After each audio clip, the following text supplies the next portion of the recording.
So hello everyone, so welcome to my channel. So আজিৰ এই ভিডিঅ'টোত মই আপোনালোকক কেমিষ্ট্ৰি কেমিক্যাল বন্ডিং অৰ এটা specific topic that is molecular orbital থিওৰিৰ ওপৰত এটা ডিসকাশন কৰিব গৈ আছো। সো এই টপিকটো যদি আপোনাৰ পৰীক্ষাত কেতিয়াবা কোৱেশ্চন আহে কম্পিটিটিভ এক্সামত সেই কোৱেশ্চনটো সদায় বন অৰ্ডাৰ, বন length, stability order, energy order এইবিলাকৰ ওপৰত বেছ কৰি কোৱেশ্চন আহিব। সো সকলোবিলাক আলোচনা কৰা বন অৰ্ডাৰ দি কাম চলি থাকে। এই টপিকৰ কথা কৈছো মই অকল মলিকুলাৰ অৰ্বিটেল থিওৰি তাক শৰ্টকাটত বুলি কোৱা হয় এমঅটি।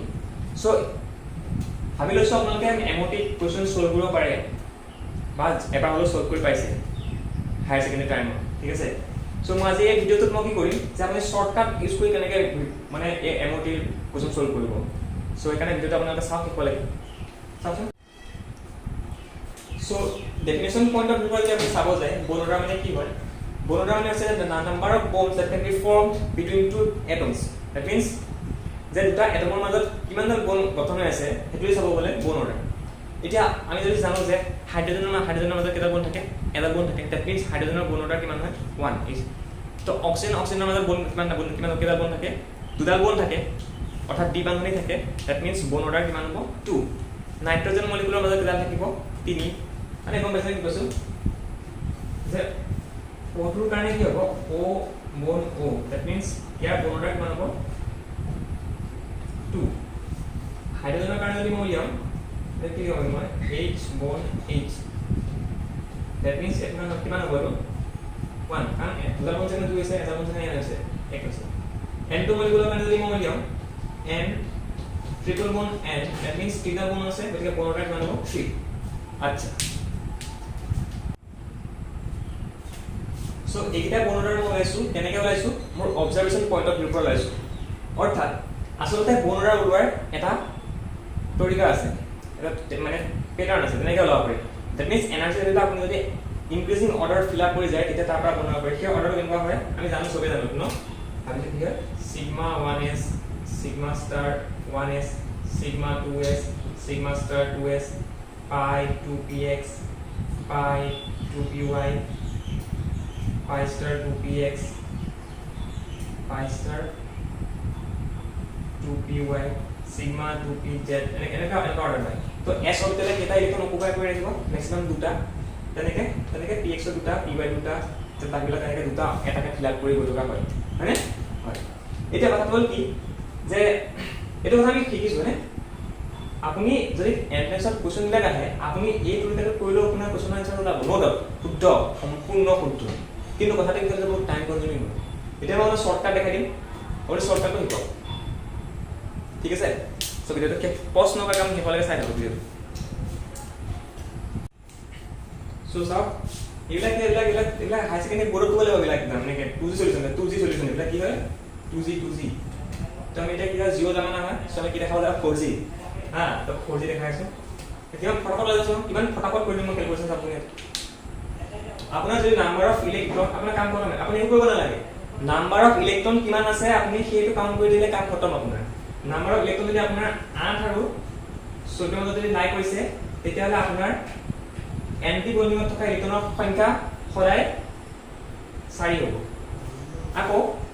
নাম্বাৰ অফ ইলেক্ট্ৰনৰ সংখ্যা যদি আপোনাৰ 14 তকৈ যদি বেছি হৈ গৈছে নাম্বাৰ অফ বন্ডিঙত থকা ইলেক্ট্ৰনৰ সংখ্যা কিমান হ'ব 10 কাম খতম। এটা চাওকচোন এটো আপনি কি কৰিলে হ'ব যদি 8 আৰু 14 ভিতৰত আছে এন্টি বন্ডিঙৰ সংখ্যা থাকে যদি 14 তকৈ বেছি বা 14 পৰা ষ্টাৰ্ট হৈছে দিলে কেটা হ'ব 10টা হ'ব। সো ইয়াৰ পৰা বেছ কৰি মই বিভিন্ন কোৱেশ্চন কৰি দিম আৰু এটা কথা শিকিল বন অৰ্ডাৰ যদি বাঢ়ি যায় তেতিয়া হলে ষ্টেবিলিটি বাঢ়ি যাব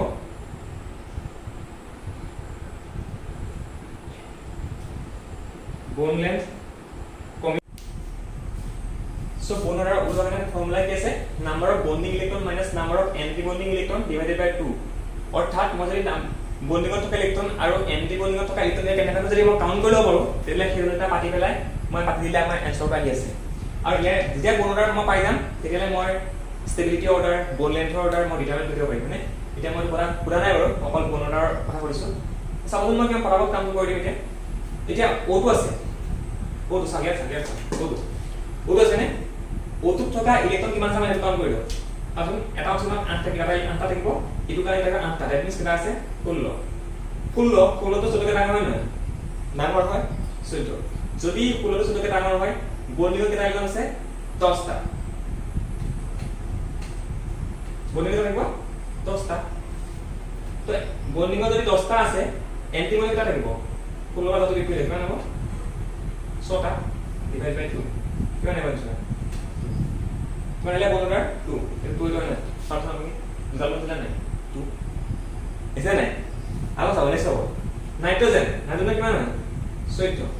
14 মানে কোনটো পাই স্টার্ট আছে এটো চাবলে এটো রেঞ্জ টু হে এটো সব 14 পা ইয়া পা স্টার্ট হৈছে 14 হৈছে 14 পা স্টার্ট হৈছে দ্যাট মিন্স 14 থাকিলে বন্ডিং কেটা থাকিব 10টা তো এন্টিবডি যদি 10টা যদি বন্ডিং থাকে এন্টিবডি কেটা থাকিব 4টা 14 কাম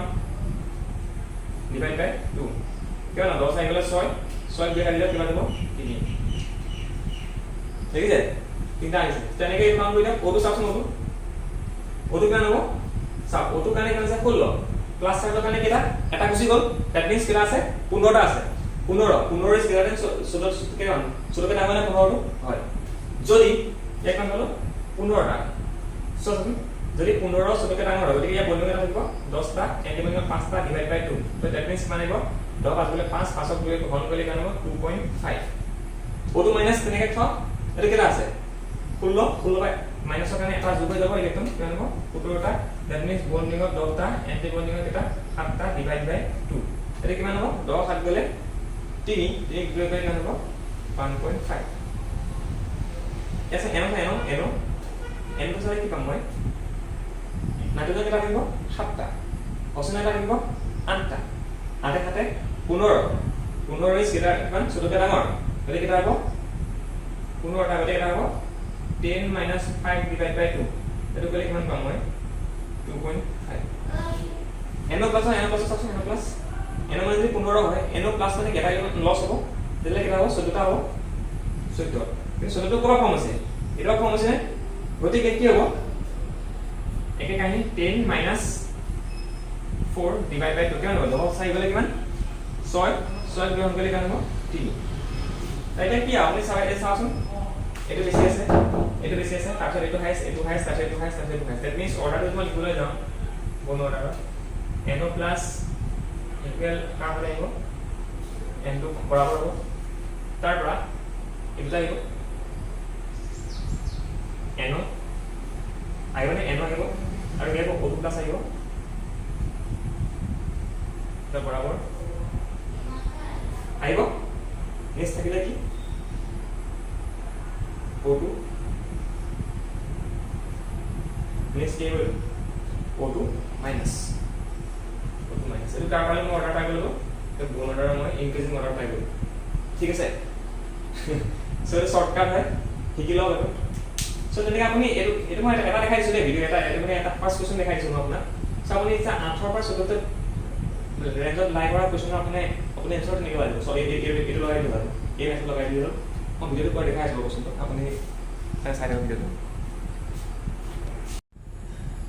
সো চাওচোন আকলে মই কোন কোশ্চেন লৈছো এটো দেখো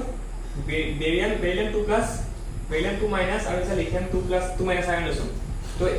ইয়া চাওচোন ইয়াতে বোন অৰ্ডাৰৰ মই কথা কৈছো ঠিক আছে তো ইয়া বোন অৰ্ডাৰটো ইনক্ৰিজিং অৰ্ডাৰ লিখিলে এনেকুৱা এক্সপ্ৰেছন আহিব চাওচোন তবে বি এনে হাইড্ৰোজেন হিলিয়াম লিথিয়াম বেরিয়াম মানে 4 তো 4 4 8 এটা আছে ইলেক্ট্রন 8টা আছে একটা আছে 8টা কিন্তু মাইনাস তো কানে কেটা হল একটা আছে লিথিয়ামৰ কিমান হয়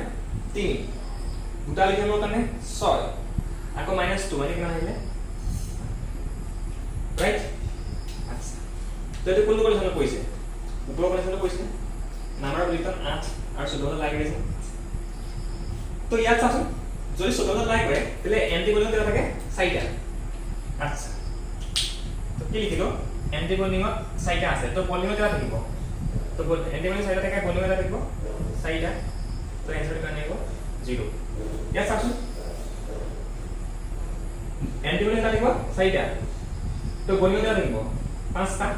ডিভাইড বাই 2 কিমান আহিব 1.5 পয়েন্ট ন পয়েন্ট আহিব একে তারপর নাকি চাৰিটা থাকিব এন্টি বন্ডিং তো বন্ডিং থাকিব চাৰিটা ডিভাইড বাই 2 ডিভাইড বাই 0 অৰ্থাৎ ইয়াৰে বৰ্ডাৰ সেম আৰু ইয়াৰ কি হ'ব বেছি যদি মই অৰ্ডাৰ লিখিব যাম B2 minus greater than Li2 minus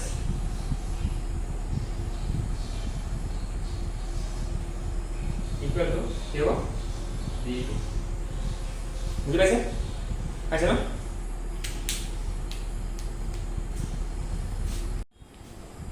আচ্ছা এটো গম পালে কেনে কৰিলো ঠিক আছে আমি ভাবিছে মিছা বুলি ভাবিছে নেকি যদি ভাবিছে সাক মাবা দেখাই দিছো সো বেসিক এটা দেখাই দিছো না সো B2 কেটা আছে 8টা আছে তো কেনেকে ভৰাম sigma 1s2 sigma star 1s2